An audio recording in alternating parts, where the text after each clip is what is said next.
So today I wanted to talk about stress and how it affects your physique goals. You may have found yourself, you've hired a coach, you've hired a trainer, you're following a sound diet, you're working your butt off just not to get the results that you've been looking for. This could be because one of the most common limiting factors is stress. You can have the most perfect nutrition and workout program designed for you with an amazing work ethic, but your results will still be limited if you cannot manage your stress. So for us to get to the bottom of this, we need to talk about some hormones and a neurotransmitter. Let's start with insulin. Many people know insulin is an anabolic or a storage hormone. The body's going to receive a message that there is a substantial amount of energy in the form of nutrients that is available. So your pancreas will secrete insulin in order to partition these nutrients, whether that's into fat cells, muscle cells, liver cells, and so on. Insulin can also signal the body to use glucose as a source of fuel. Hormone number 2 is cortisol. Most people know cortisol as the stress hormone or a catabolic hormone. I like to look at it as more as a nutrient partitioning hormone. The adrenals are going to release the cortisol in a state of stress. So now whether that stress is physical activity, emotional stress, toxicities, chronic inflammation, and so on. In the ideal situation, cortisol will break down fatty tissue to be used by the liver to secrete glucose into the bloodstream to help maintain that blood sugar balance and partition nutrients to specific tissues. The neurotransmitter is known as catecholamines. They're essentially faster acting, stronger stress signals than cortisol. And you may have heard some of them, which is known as epinephrine and adrenaline.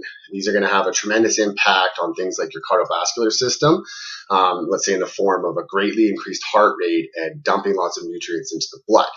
So how does this all play a role in your physique goals? So what this does is this plays a role in how your body responds to stress. In the ideal situation, such as training or let's say running from a grizzly bear, these hormones and catecholamines are our fight or flight response. And with that dump of nutrients into the blood, you're going to use these hormones to benefit you to fuel your workout or escape in the case of a grizzly bear, hopefully. But when you're in a non-ideal situation, such as sitting in traffic, you're late for work, you're missing a meeting that could potentially cost you your job, you're going to have this large dump of nutrients into the blood with nowhere to go. The muscles are not calling for it, so it's most likely going to go to fat stores. And to make this process even worse, if you are in a state of constant stress, you're going to have the potential to cause what's known as an insulin-cortisol seesaw. And this is a process where the body senses stress and you begin to release cortisol, causing blood sugar to rise. Well, in order to bring that blood sugar down, insulin now needs to be secreted. And those nutrients need to be partitioned out of the blood, where they're most likely is going to go to fat. So what's going to happen is you're going to overcompensate with these hormones. So when the cortisol rises, blood sugar rises, insulin is going to overcompensate to bring that blood sugar out. That blood sugar is going to drop too low, and this is how the cycle begins. Cortisol, insulin, insulin. It's causing a lot of potential for fat storage and potential muscle breakdown. So some of you have heard about something known as adrenal fatigue. Now, science has shown you don't actually stop producing cortisol, you just become resistant to it. So what this means is your body cannot properly synthesize it due to a constant state of elevated cortisol, which can be caused from chronic stress. You'll still produce the cortisol, you just can't properly synthesize it. So what happens in this case is you begin to release the neurotransmitters, catecholamines, in a stressful situation. And due to its effects being greatly stronger than cortisol, you will have a massive dump of nutrients into the bloodstream. And this is going to cause that heart pounding through your chest kind of feeling and lots of agitation to the nervous system. The effects of this are going to cause a large response in insulin, which is going to drastically drop your blood sugar, resulting in another surge of catecholamines, causing this vicious cycle. So not only are you potentially storing a lot of fat, but when these catecholamines are present, your body is going to stop all unnecessary processes for survival. So for example, blood's going to be pulled from the digestive system, resulting in malabsorption and even potentially constipation. Processes such as your liver detoxifying will also be stopped in order to provide everything that the body feels that is needed for survival in this current situation. So now your thyroid hormone can also decline because thyroid, its function is to say, okay, everything is okay to run, let's run all processes. While if these catecholamines are firing, that thyroid isn't going to be able to run all processes. So, which leads into decreased thyroid output. Also, due to these constant surges, you'll increase a lot of inflammation, a lot of oxidative stress, resulting in your cells operating very poorly, which will cause this downward spiral in health. So not only will the cortisol resistance also drastically affect your sleep quality.